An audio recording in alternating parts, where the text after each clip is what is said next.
génération avec le porte-avions le Charles de Gaulle. C'est la frégate furtive de deuxième génération franco-italienne, le Chevalier Paul. On en a un deuxième qui est en mer, qui s'appelle le Formin. Et nos amis italiens, ils en ont deux autres. Et ensuite, regardez, à côté, un peu plus ancien, les années 90, la frégate anti-aérienne, le Cassard. Alors, vous voyez, aujourd'hui, sur le même cliché, là, vous avez deux générations d'escorteurs personnels du porte-avions le Charles de Gaulle. Alors, qui chemin on fait tout maintenant faites signe, attirez la demoiselle qui est derrière moi, qui est assise avec le monsieur qui prend les photos. Là. Vous êtes prête? Alors, comme ça, vous lui montrez à votre homme quand il aura pris la photo là. Mademoiselle, regardez le premier des deux escorteurs du Charles de Gaulle. Vous êtes dessus? Celui-là qui a les, vous voyez, les échafaudages dans la nature. Faites-moi signe, elle le pousse, mademoiselle. Bon. Regardez, sur sa plage avant supérieure là, vous voyez qu'il y a deux tourelles d'artillerie. Et vous voyez, deux tourelles. Alors, ça c'est votre homme, vous allez dire que c'est le missile Protal panoramique, missile anti-avion. Rappellerez. Et vous voulez le scotcher maintenant? Vous voulez le scotcher? Bon. Vous lui direz que dans la marine nationale, on appelle la mort sifflante. Rappellerez. La mort sifflante. Ah, il porte bien le nom de serpent, parce que quand ça décolle, ça vous fait un sifflement terrible. Et c'est un missile qui, lorsqu'il a pris en acquisition sa cible, il va directement la détruire, comme un Protal qui vous attaque. D'accord? Et maintenant, madame paparazzi jaune, à vous là, c'est pas. Prenez-moi surtout bien en photo, monsieur, mais ça c'est important pour vous, vous allez comprendre pourquoi. Le bateau qui est amarré devant la 713 là. Vous voyez qu'il a une porte à l'arrière? C'est le Sirocco qui, dans quelques mois, va rejoindre la marine portugaise.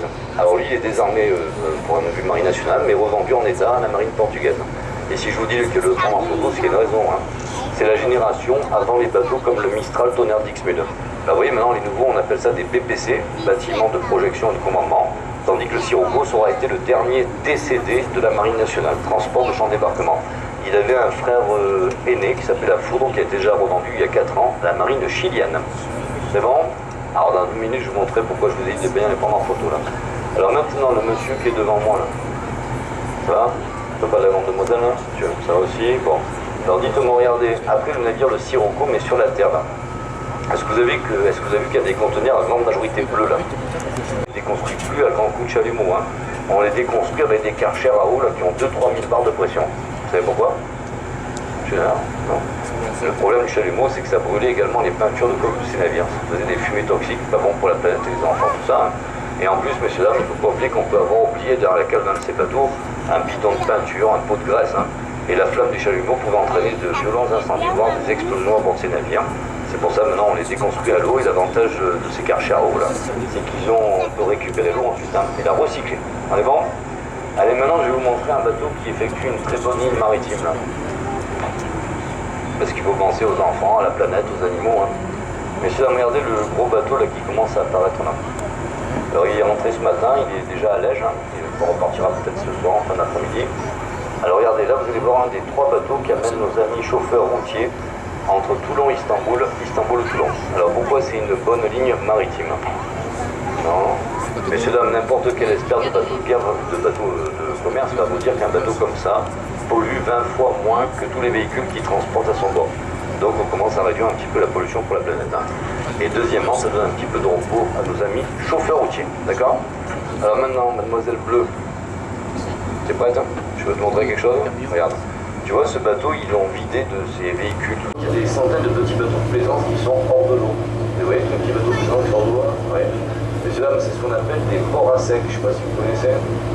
C'est dû à deux facteurs. Le manque de place à donner dans les ports de la Côte d'Azur. D'accord?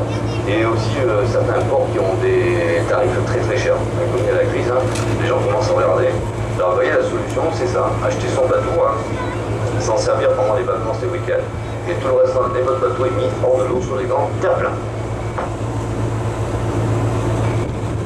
Et là, vous allez voir un paquebot anglais, mais apparemment, c'est une petite croisière qui fait en ce moment. Apparemment, c'est 3 jours ensemble. Puisqu'on l'a vu il y a 3 jours ça. Regardez, c'est le Island Princess. Paquebot de croisière d'origine anglaise. La Club Angleterre également.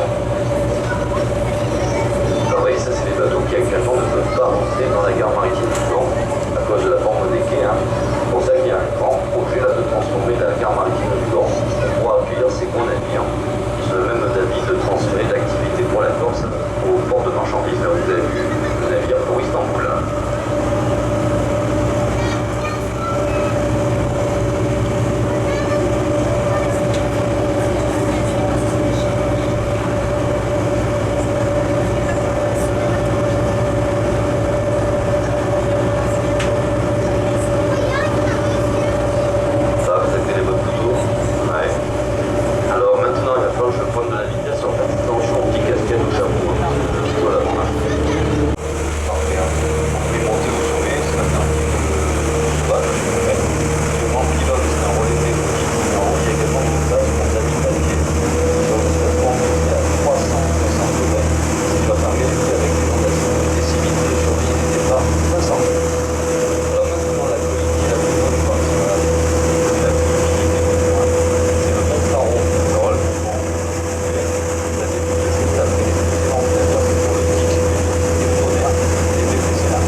direction des grands immeubles.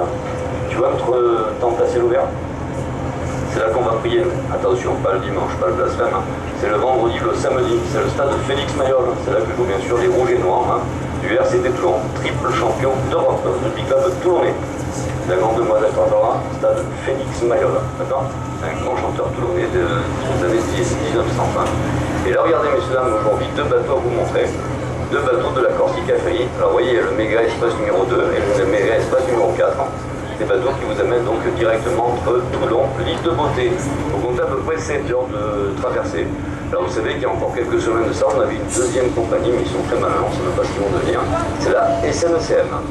Pourquoi je vous dis ça, messieurs, dames? Grâce à l'activité engendrée par la SNCM, Corsica Ferry, croisiériste, etc., Toulon est passé deuxième port de passage de France après Marseille. Alors premier port de guerre français, deuxième port de passagers, 15e ville de France avec 171 000 habitants. Ça a été la balade, monsieur, dames? Ça vous a plu? Grand merci.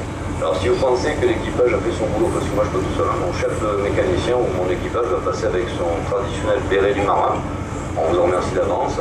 En tout cas, messieurs, dames, un grand merci d'avoir choisi notre compagnie pour effectuer cette visite. Vous avez passé une bonne fin de matinée, pour cette région, de très bonnes vacances. Seule petite chose, dès qu'on arrive dans le petit port, il faut bien rester assis et assise sur les bancs, tant que la manœuvre du bateau n'est pas terminée, messieurs. C'est que pour accoster ces bateaux, on a des points de repère, et il faut qu'on assure votre sécurité jusqu'au bout. Merci bien.